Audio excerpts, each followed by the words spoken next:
Well, moving into that time period of budget speculation and various groups trying to get their say and get their point across to the federal government.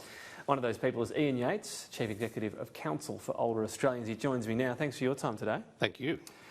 So you've put in and put it out there in public, the pre-budget submission. We're getting, as we expected, a big focus on aged care.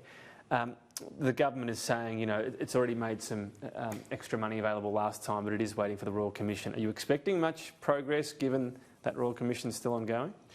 Look, I think there are plenty of things the government can still do in aged care that are consistent with where the Royal Commission's A, found already, and B, where it's heading from their hearings. We still have unacceptable waiting times, even by the government's own measures, for people that the government agrees need home care. Now, we need to change the home care system, but we need to keep putting packages out there, and we need a time frame as to when we will have a situation where no one has to wait more than 60 days. Yeah, which is the government's own target. Yep. And there's been calls for money to, as you say, figure out when that might be, even if it takes a couple of years to do that. The other idea being put out there today by the union is around elder care, which would be a levy, a tax, let's be honest about this, Yep. to be able to make sure that access to aged care residential homes is perhaps something that happens more across the board. What have you made of this idea, and I guess how politically viable it is? Look, we've argued for a long time that high quality aged care, A, means a change in how government regulates the aged care system because it's protecting poor providers at the moment, but also that government will have to put in more money, and so will some of the users of the system, people who've got resources. I think this so is a tougher means test, basically, is there? a more robust and sensible means test, but in this case, I do believe, as the government would say, we need to wait till the Royal Commission reports. Right. And what it is doing some comprehensive work in this area. It will publish, as we understand it, a paper on funding and financing, and that would be a good opportunity for some community debate. Do you think that this is the sort of topic worthy of debate? We know sometimes, you know, you put out an idea and that's all people talk about for a few months. Sure. This idea of elder care, given how much we're going to increase in terms of an ageing population and the cost of it, that people might be open to this and it would be a good idea? I think our experience generally is that the community and users of services are prepared to pay more for aged care if we have a better aged care system. And that means that we need to be supporting and rewarding the good providers, and there are very good providers, and we need to be driving the bad providers out, both regulatory-wise but also with letting free some competition from the good providers. But most people don't realise that the good providers are constrained from expanding the way the current system operates. And if you've got some beds somewhere and you're not doing very well, but you're just scraping along the bottom, you're protected.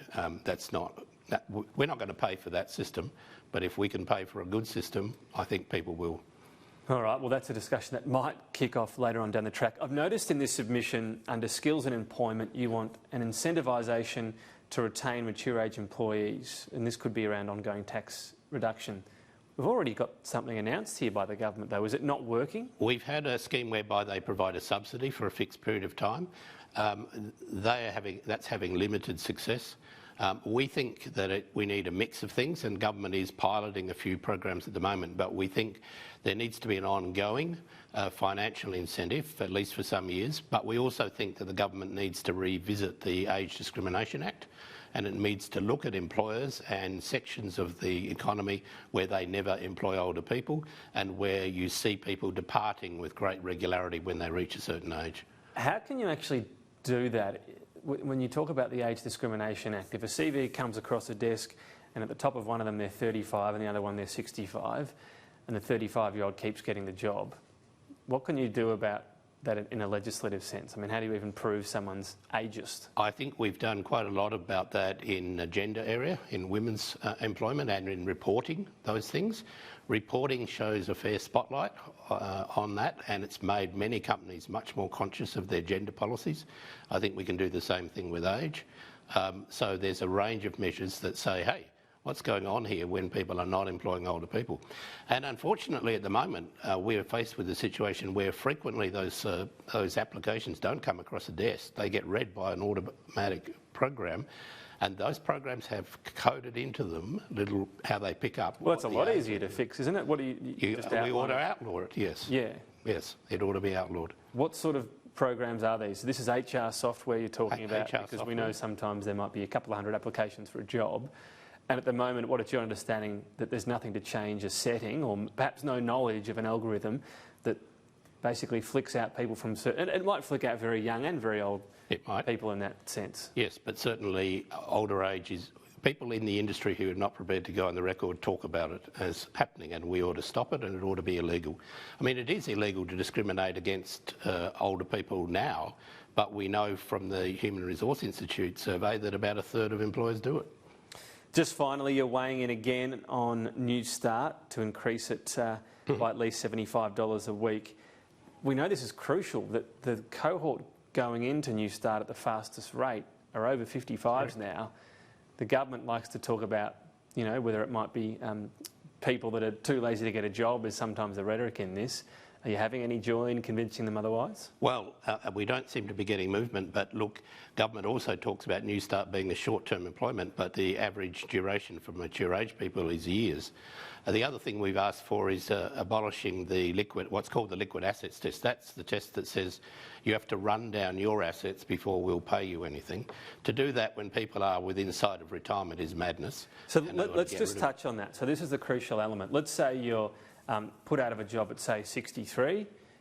You've been in the one career perhaps for 40 years. You don't have skills that can just, you know, retrain very quickly.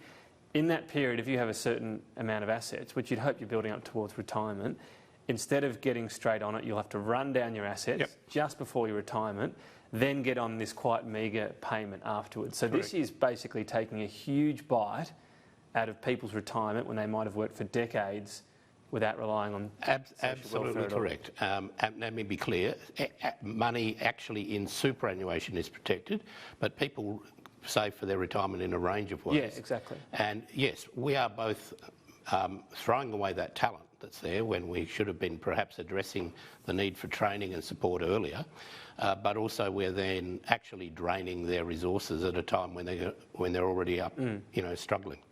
What's Josh Frydenberg saying when you mention this to him? I think he is quite conscious that we need to improve workforce participation rates. The government's been very strong on not increasing New Start, but at some point it's going to have to. The overwhelming community sentiment is that direction. But I think tackling how we improve mature age workforce participation is economically really important. I think that the Treasurer absolutely recognises that. What I don't think he perhaps fully understands is how much we need to tackle ageism and age discrimination. Do you get this sense, I mean, they were fighting in the trenches over franking credits, which affected older Australians, obviously, but some of these issues aren't seen as cutting through as much with the electorate, or they're not? Yes, and I think certainly we will be giving more attention to the fact that when you say New Start, you're actually mostly talking about older people. Ian Yates, thanks for your time. Thank you.